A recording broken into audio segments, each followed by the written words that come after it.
Alam ko sa bandang Bay Area, madami niyan, lalo na sa mga guys, lalo na kayo, nagsha-shopping kayo sa mga kotse ninyo, huwag niyong iiwanan yung mga Ay, oo. basagan ngayon. Marami, ito na ngayon, marami talagang, what they do is they actually just go around parking lot, just waiting for the right people. Di ba, may binili, nilalagay sa kotse, Oo parang nga, gano'n. oo nga, So, yes. Hindi, pero napasa na in California Oo. yung ni-repeal yung law tungkol sa Oo. $950 value Oo. magiging crime na, di Para ba? mas mahigpit ng konti. Hindi, di ba? yung Kaya, magiging hindi na misdemeanor, magiging felony na. felony na, Oo, di ba? oo. Pero at the end of the day, kasi nga mahirap ang buhay, Oo. marami pa ring gumagawa ng Oo, crime tama. na ganun.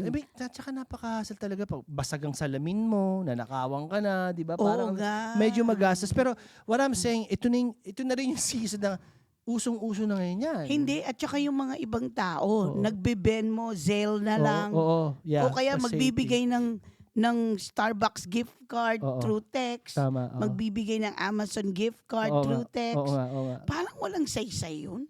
Hindi, kasi nga, hindi naman na walang saysay. Kumbaga ba parang, in some ways, parang safety na rin. So, get what you want, di ba? Yeah. At least you know what you want. Hindi, diba? kasi Or need. iba pa rin yung, Tama, tama. iba pa rin yung, Yung personal sa Christmas thought. Oo, Eve, yung- di ba? oh, Na may bubuksan parang, ka. Ay, si Elizabeth, binigyan. Anak ko. Parang gano'n.